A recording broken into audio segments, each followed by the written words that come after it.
Well गुरु, आपसे मैं अचानक ये बात कहूँ ना कि आप इंडिया के अंदर हो तो आप जिस तरह से पिछले दिनों स्मार्टफोन खरीद लेते थे, लैपटॉप खरीद लेते थे या फिर कंप्यूटर खरीद लेते थे ना, अब उस तरह से आप नहीं खरीद पाएंगे।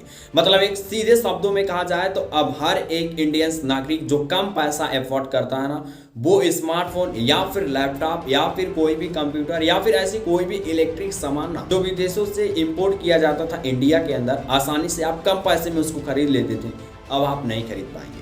अब आप सोच रहे होंगे कि यार ऐसा क्यों?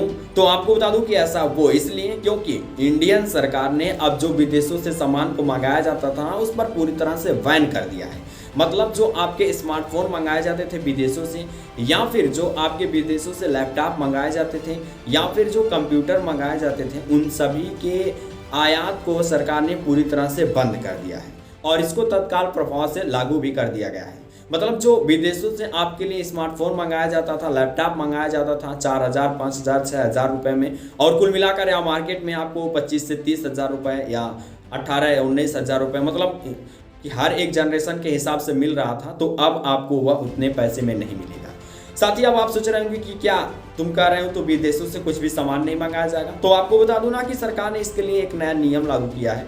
दरअसल सरकार का कहना है कि कोई भी कंपनी होगी या कोई भी संस्था होगी, किसी भी लीगल अथॉरिटी के तहत अपना एक नया लाइसेंस बनवाएगी और उसी लाइसेंस के थ्रू वो विदेशों से कुछ भी लैपटॉप या फिर कुछ मंगा सकती है। साथ ही आपको बता दूं कि पहले भी टैक्स लगाया जाता था जो भी विदेशों से सामान को मंगाया जाता था, चाहे इलेक्ट्रिक कोई, मतलब कुछ भी हुआ, आपको तो पता है, आप अच्छी तरीके से जानते हैं कितना टैक्स लगाया जाता था। लेकिन सरकार ने अब इसको पूरी तरह से बैन कर दिया है कि अब जो हर कोई मुंह उठाकर चला जाता था विदेशों से लैपटॉप लेने या फिर कुछ भी इलेक्ट्रिक सामान लेने ना, अब वो नहीं जा सकता है। लेकिन वहीं आपको ये भी बता दूं ना कि यदि कोई कंपनी है वो लीगल अथॉरिटी के तहत अपना लाइसेंस बनवाई हुई है ना, तो वो कंपनी ये नहीं कि वहां से लैपटॉप को मंगाएगी और आपके इंडिया के अंदर जितना चाहे उतना बेच सकेगी, ऐसा कुछ भी नहीं गुरु। आपको बता दूं कि वो कंपनी जो लीगल अथॉरिटी लाइसेंस बनवाई है ना, वो विदेशों से कंप्यूटर, लैपटॉप, मतलब कोई भी इलेक्ट्रिक सामान जो मंगाएगी वो अपना पर्सनली यूज कर सकती है और पर्सनली यूज करने के बाद से उसको वहीं पर नष्ट करना पड़ेगा या फिर जो भी प्रोडक्ट उसने मंगाया है विदेशों में फिर से भेजना पड़ेगा। मतलब इंडिया के अंदर गुरु आप व्यापार नहीं कर सकते हैं विदेशों के लैपटॉप या फिर किसी भी चीज से। साथ ही सबसे बड़ी बात आती है, तो क्या हम इंडियंस अब लैपटॉप या फिर कंप्यूटर का यूज नहीं कर पाएंगे? तो आपको बता दूं कि ये जो हमारे देश के प्रधानमंत्री नरेंद्र मोदी जी हैं ना, दरअसल इनका एक नया उद्देश्य है, ये मेक इन इंडिया बनाना चाहते हैं। अब मेक इन इंडिया के तहत आपको पता है कि हमारी जो भी वस्तुएं होंगी ना, वो इंडिया की होनी चाहिए। तो बस गुरु इसी रास्ते पर आने के लिए उन्होंने इसको बंद किया है। उनका कहना यह है कि भैया जब इंडियंस को आवश्यकता होगी ना तो भी आविष्कार करेंगे। मतलब जब आपको लैपटॉप या फिर कंप्यूटर या फिर कुछ भी सामान अपने देश के अंदर नहीं मिलेगा, ज़्यादा से ज़्यादा पैसा लगेगा ना, तो इंडिया की जितनी भी कंपनियां हैं ना, वो प्रेरित होंगी कि इन सामान को बनाया जाए। जिससे होगा क्या कि जो हमारा 19.6 ट्रिलियन डॉलर, बिलियन डॉलर तक हमारा व्यापार विदेशों से होता रहता है ना हर वर्ष, वो पैसा बचेगा हमारे देश के अंदर और हमारे देश की आर्थिक स्थिति सुदृढ़ होगी।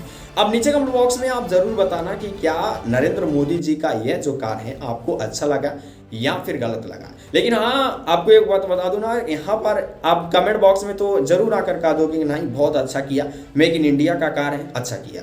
लेकिन जब आप मार्केट में लैपटॉप या फिर कोई भी इलेक्ट्रिक गैजेट खरीदने जाओगे ना, उस टाइम आपका सर चकराएगा और कहोगे कि हाँ यार, ये सरकार कर क्या रही है, इतना ज़्यादा पैसा हमको इस प्रोडक्ट का देना पड़ रहा है जो प्रोडक्ट हमने साल भर पहले या एक महीना पहले बस केवल 4 से 5 हज़ार में खरीदा था।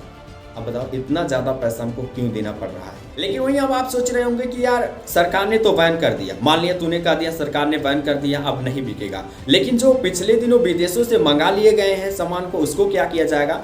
तो वहीं पर आती है ब्लैक मार्केटिंग।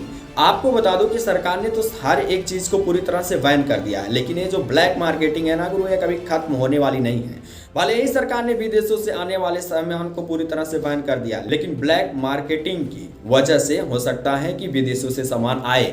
और रही बात जो हमारे देश के अंदर पहले से सामान मौजूद है, तो उसको ब्लैक मार्केटिंग के तहत पूरा डिस्ट्रीब्यूट कर दिया जाएगा, पूरा बेच दिया जाएगा। लेकिन खास बात यहाँ पर यह रहेगी ना कि जो सामान 10 रुपए का होगा उसको अब सीधे 50 रुपए आपसे लिया जाएगा। मतलब जो कंप्यूटर, लैपटॉप आप केवल 30,000, 25,000 में ले लेते थे, आपको 50,000 से 60,000 रुपया उसी का देना पड़ेगा। अब 2 पैसा ज़्यादा क्या करना, मेक इन इंडिया बनाओ और ज़्यादा से ज़्यादा पैसा दो। फिलहाल इस वीडियो में इतनी इन्फॉर्मेशन, उम्मीद है कि जानकारी आपको अच्छी लगी होगी। लेकिन जानकारी कैसी लगी नीचे कमेंट बॉक्स में जरूर बताएं। यदि अच्छी लगी है तो इसको ज़्यादा से ज़्यादा अपने फ्रेंड, रिलेशन, ग्रुप सभी जगहों पर शेयर करें। और हाँ, यदि चैनल पर नए तो चैनल को सब्सक्राइब करके नोटिफिकेशन बेल आइकन पर जरूर क्लिक करें, ताकि ऐसे इन्फॉर्मेटिव वीडियो आपके पास सबसे पहले हम पहुंचाते रहें।